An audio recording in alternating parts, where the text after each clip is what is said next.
Abraham, the first man that God really gave the covenant of taking the whole world, God transferred the blessing to Isaac, but Isaac needed his own encounter. Isaac transferred the blessing to Jacob, but Jacob needed his own encounter. We lay hands on you is a blessing. We prophesy to you is a blessing. But if you don't have a relationship with God, you will still fail. This charge, give ID Timothy. That was Paul talking. If you see Paul in a vision now, you will be so excited. You will tell yourself and tell the world you have received the mantle of Paul. But this was Paul who was working with Timothy on a daily basis. He said, this charge I give you, Timothy, that you fan to flame the gift of God that is in you through the laying on of the hands of the presbytery. We have laid hands on you, but you need your own intimacy to keep your own fire burning.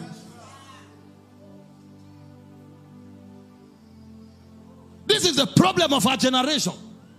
People are fighting to remove buttons from the suit of men of God, but they have no relationship with God. People can travel for weeks to go and wait for a man of God to see them, but their Bibles are dusty, their altars are ashes, and they think they will be light. You are only illuminated you are only shining to the degree that you are illuminated. And for you to be illuminated, you need intimacy. I have my own altar. You must have your own altar. I shine from my altar. You will shine from your own altar. If you don't have intimacy, you will never shine.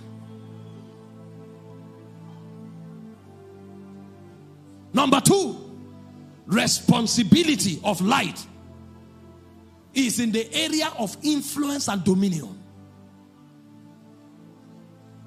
The Bible said in Matthew 5:14, it said you are the light of the world. But for you to act and to function as light of the world, you must have a walk. It said, let your light so shine among men. How do you let it? That they may see your good works. Then they glorify your Father. And so the second thing you must do is responsibility for relevance. Is responsibility for influence. Is responsibility for dominion. And that responsibility is tied to your service. Is tied to the works of your hands. Many believers are doing nothing, but they are expecting that the grace of God will lift them up. And even when you commit something to their trust, they have 1,001 excuses why it was not done well. I am shocked. Sometimes you tell people, somebody says he's looking for a job, sweep the floor. He will sweep it 3 times, it will still not be clean.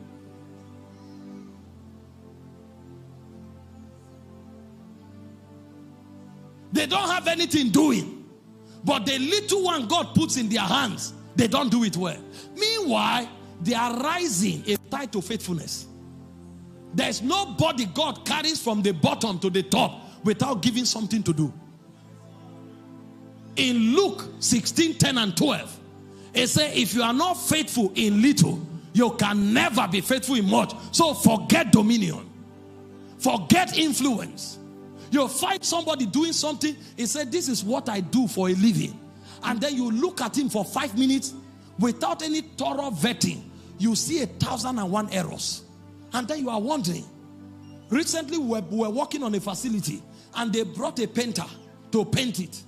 I looked at the wall that the guy claimed he screeded. I said, is this screeding? He's screeded and painted. If you see the edges of the wall, you can see the contours like S. Because even the paint could not be on a straight line. Now that kind of person may be sowing prophetic seed.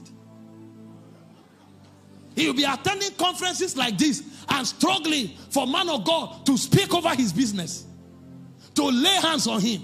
If a king employs you and you do that job, you will either bring the money back or they will arrest you. Because when kings come, is the brightness of your rising they come to. You are walking with your hand. This is the best you can produce. No, you are not yet ready for destiny. The Arab guys have three principles. Speed, excellence, and affordability. You must be able to do it the cheapest way, yet not compromise on excellence or compromise on speed. And everything you do must be innovative. If they come and see you do something that they have seen before, it means you are not the guy for the job. Everything you do, there must be creativity. So dominion is not a gift. Even if it is proclaimed over you, you must do something. God blessed them and said, be fruitful, multiply, replenish, subdue, to have dominion. So the second area of contention is in the area of finding something to do and being the best at it. I'm talking illumination. Look around your world today. How are men shining? They are not shining through their faces. They are shining through the excellent products that they supply to men. This microphone I'm using is a brand of a company. When you say Shaw microphone, it is known globally. That is called shining. Even the clothes we wear, there are those who have become billionaires from clothes. They are known globally. People will travel from here to the Western world to buy t-shirt. Meanwhile, we have too many t-shirts in Alaba market.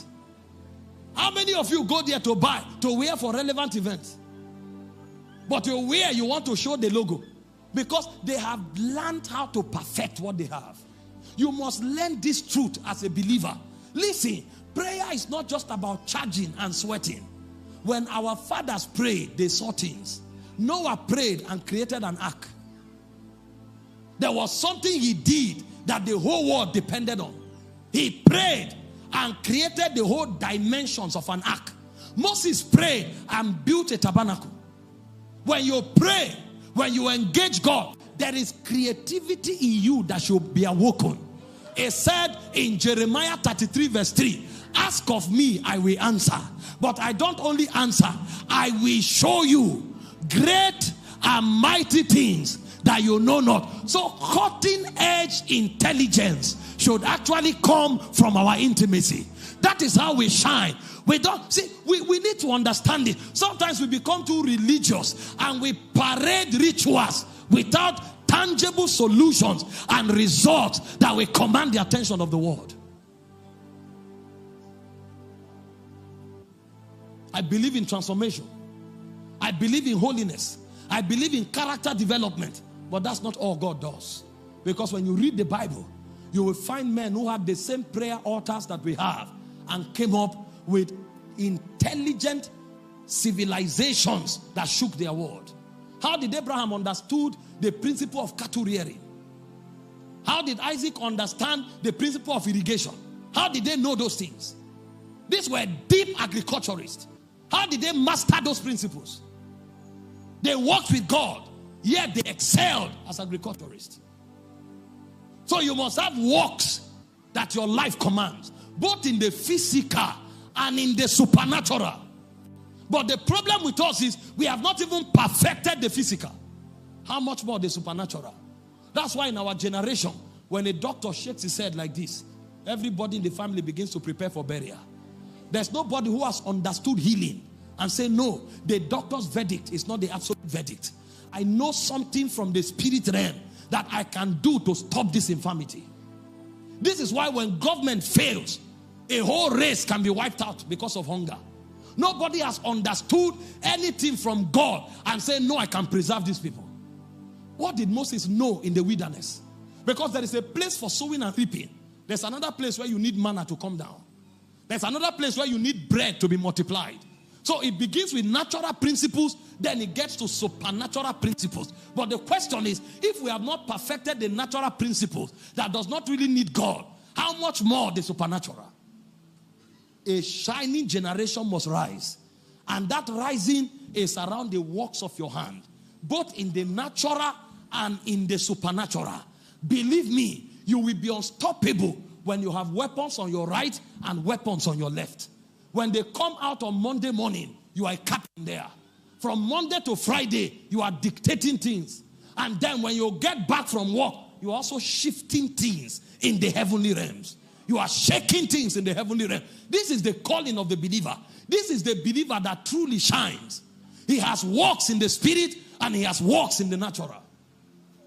He said, let your light so shine before men that when they see your good works, they will give glory to your Father which is in heaven. All of these things are embedded in your spirit as light. It takes intimacy to awaken them.